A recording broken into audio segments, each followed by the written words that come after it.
Hello, everyone. Welcome to Everyday Prepared. Thanks for watching. This is our third video in the Prepping for Beginners series. This video, we're going to talk a little bit about food, kind of what to expect, things like that.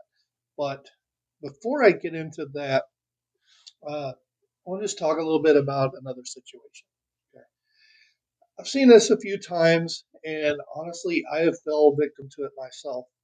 And that is, as preppers, we start gathering food. We buy extra food, we buy supplies, we buy tools, and we have them for an emergency situation. Now, I've seen it happen several times, and like I said, it's happened to me as well, where something will come up. Your air conditioner in your house goes out. Your car needs a new transmission. Something happens that is a large, unexpected expense. So, what we end up doing is instead of going to we'll skip the grocery store. Instead of going there, we'll eat the food we have on hand. And that allows us to move some other money around and take care of what we have to take care of. But the after effect of that is, we sit there and we look at our stockpiles and it's like, man, I had 6 months worth of food and now I'm down. I don't even have barely a month of food left. And we get frustrated and discouraged. And when it happened to me, and I was like, man, that's crap. It doesn't do any good to prep. I try to get ahead, and then something like this happens, and I use all my preps up. So I just want to say this. Okay, come here. That's what your preps are for. Okay. It doesn't have to be a world-ending, big-time disaster emergency. It can be just an emergency in your household. It can be something like that. It can be you have to replace a car or something, an air conditioner, something where you didn't expect this expense, but your food was there and that enabled you to skip the grocery store and put that money towards something else. It helped make you adaptable to that situation. And that's what we want our preps to do. We don't want to just grab a bunch of stuff. Have a plan. Think about it. Think of what makes you adaptable in a certain situation. And that's what we want to focus on. So if you have a setback and you eat some of the food you had stored up, do not get discouraged. That should encourage you more because you were in a situation, your preps were able to step in and help you out to make it through that situation. So the preps did what they're supposed to. So please keep that in mind. Okay. Now, talking about food. If you watch the first two videos, I encourage people to every week when you go to the grocery store, buy an extra meal, buy some extra water, and keep doing that. We started with a goal of 3 days worth of food, 3 days worth of water. And I said, when you get that 3 days worth of food and water, extend your goal out to 7 days. When you get 7, extend it to 2 weeks, extend it to a month. Keep pushing your goals out like that. So the question I get from that is, well, you say we keep pushing our goals out. How far do we push them out? How much food should I have on hand? And for that question, I really don't like giving a hard, fast answer. And I'll tell you why. I don't know your situation. I don't know everyone's situations. You have some people who live in a studio apartment. They have an apartment size refrigerator, freezer, and like 2 little cupboards that they can keep food in. And on the other side of that coin, you have people who live in a larger house and they have a full size refrigerator, freezer. They also have a refrigerator in the garage that they keep beer in. They also have a standalone freezer, chest type or an upright, whatever. Not only do they have a lot of cabinets in their kitchen they can store food in, but they have a walk-in pantry. So they can really store a lot of food. And that's the two extremes. So most people fall somewhere in between those two. And so that's one reason why I don't like giving a hard and firm, you need this much food. The other is if you're a single person living in that apartment, storing up 3 months worth of food is not that big of a deal for you. However, if you're a family and you have 5 kids and 3 or 4 of those are teenage boys, man, you got to have a semi trailer full of food every week just to feed those 3 teenagers.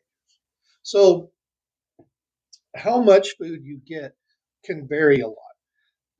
Now, I'm not trying to not answer the question, but that's why I answer how I do. And the way I answer it is I say your goal should be between 3 and 6 months of food that you eat every day.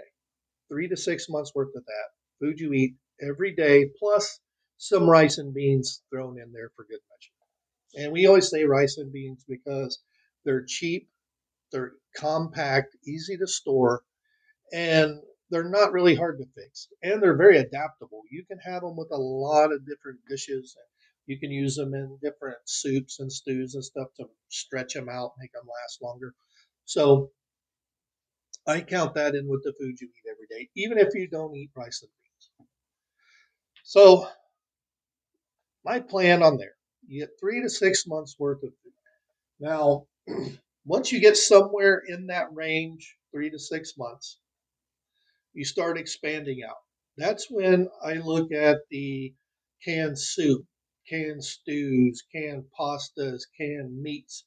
And while we're talking about canned meats, I'll give you an example. Our store recently started stocking these, and it's Carolina cooked beef in barbecue sauce.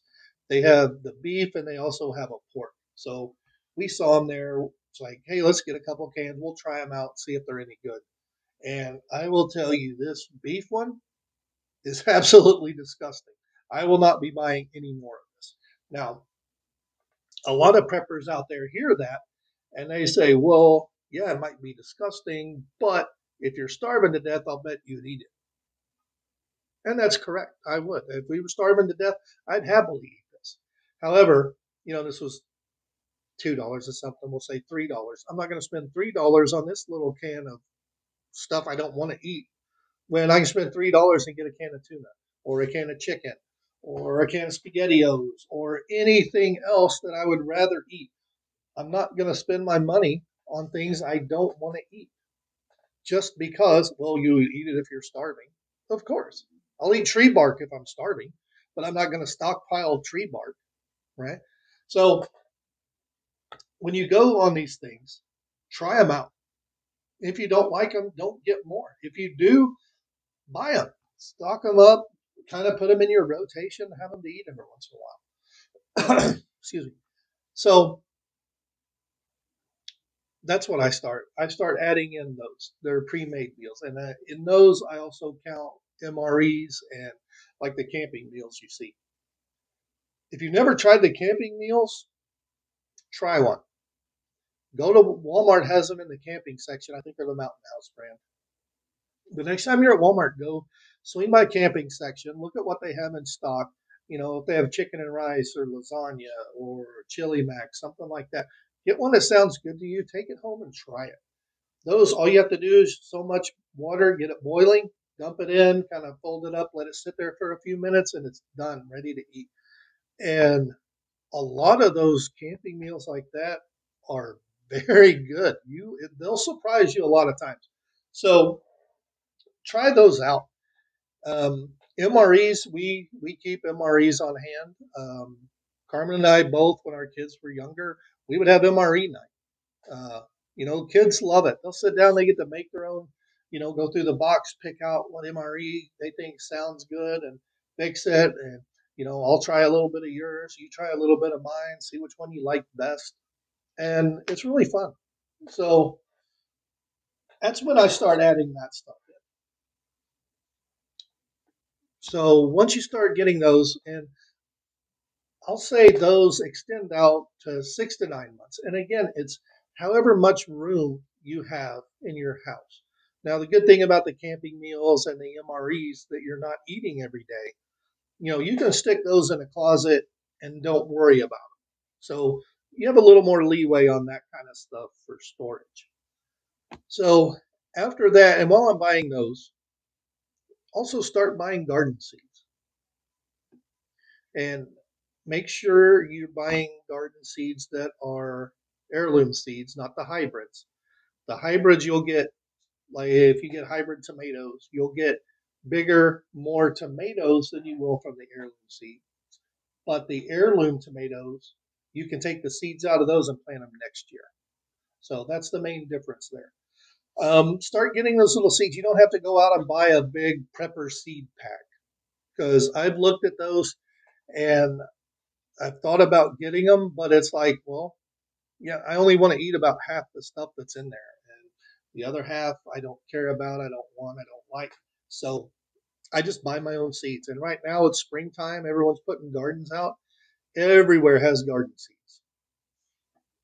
So look around, just get seeds of what you like. Now comes the bad part. Uh, when we're prepping, we got to have stuff. Okay. The bad thing about the prepper community is 90% of the time that's what we want to talk about. We want to talk about, oh, I need this stuff. I got to get this stuff. What do you think of this stuff? Is this the best stuff or what? We don't want to talk about skills and knowledge and things like that. And we need all of those. So just having a package of garden seeds is not really going to help you out if you don't know how to garden. So, like I said, here in Missouri, it is springtime. People are planting gardens. Plant something. Okay. If you live in an apartment, you say, well, I don't have a yard, I don't have room to plant things. You look on the back of the seed package, it'll tell you how much space that plant needs. Buy a container that big, put it on your patio, and practice growing things. Gardens are not as easy as simply throwing seeds in the dirt, coming back 3 months later and eating. It does take skill. Last year, we killed a lot of plants, just trying different things, trying new fertilizers, new weed killers and stuff. And we killed a lot of plants. So, and actually last month I had an experiment going on lettuce. I was trying to set up lettuce in 6 parts that I could rotate it and, plant a different patch of lettuce every 10 days. So at the end of 60 days, I'd be able to eat the first one. Well, that lettuce all died spectacularly. So I've got to get back to the drawing board, find a new solution for that. If you have any ideas, let me know. I'll try them. And it was basically the idea behind that was just to have a steady supply of lettuce. Lettuce grows pretty easy. It's not too hard to grow, although I managed to kill it. So that was my thinking there. Along with gardening, you have to have some way of preserving your food, whether it's salt curing or sugar curing meat, canning your vegetables. You can can meat, um, freeze dry, dehydrate, all these different things. That's one thing we're looking into now. We've got at least 2 dehydrators. We may have a third one, I'm not sure. But the only thing we use those dehydrators for is making beef jerky. So I'm trying to expand that out and use our dehydrators more. We have them, we might as well use them, right? So we're looking into that. We're also looking into purchasing a freeze dryer. So if you guys have any recommendations on freeze dryers, if you have one you really like, if you have recipes that work really good in a freeze dryer, let me know. Um, Freeze dryers are a pretty big expense, so I'm kind of on the fence if it's worth the money of getting compared to how much we would use it, but it is there. Um, as far as other things, you have pressure canning and water bath canning. I would suggest to start, try water bath canning. You don't need a lot of supply. All you need is a big pot and some jars and a few other little things, but no real big expense. So try those. And people say the main excuse I see on that one is, well, we don't have a garden, so we don't have anything to can. Well, okay. Look online, find you a recipe that you want to can. Go to the grocery store, get you some strawberries, get the other stuff you need. Come home, make strawberry jelly, and can it. See, get used to the process. We can sit here and Google things and read them all day long, But if we're not putting it into practice, we don't really know how it's going to work for us. So, preserving food and growing food, those are two very big things that you can do to really help your situation if there's a long term emergency. All right. If there's not a long term emergency, hey, that's okay. I like strawberry jelly on my toast, man. I got the jelly. It's good to go. Yeah. So try those out. Keep getting the food you normally eat. Once you get a good supply, 3 to 6 months of that, that's branch off. Get you some MREs. Get some camping meals, and try them. Always try this food when you get it. Don't get stuck with a case of Carolina cooked beef that your dog would want. Okay. Oh, now these I'll tell you. These they had two different kinds. They had beef and pork. The pork wasn't bad, but beef really terrible. So that's about all I have this time. Um, Thanks for watching again, and all the usual stuff like, subscribe, share, all of that. If you know someone who you think could benefit from being prepared, or they've talked about getting into being prepared, but they don't like the typical prepper attitude stuff that comes with a lot of it, send them this way. Send them a link, invite them to come on this journey. Um, like I said, like, share, comment down below. All that stuff helps the logarithm to get the video to pop up on searches and then traffic more. So that really helps out. I'll put links down below to a lot of the stuff I talk about or related things. Click on the links. Even if you don't buy anything, it still helps. Those are affiliate links. And what they do is they don't cost you anything.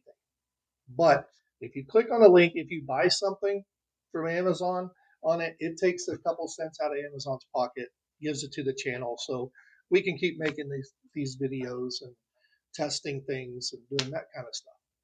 So, but if you don't buy anything and you just click on it, it still shows traffic from the channel, and it helps on the logarithm there too. So it really helps, and we're super, super thankful. So like, share, subscribe, all that. As always, questions, comments, concerns, drop them down below. I do read the comments. If you have a question, I will try and answer it to the best I can. And that is it. So until next time, take care.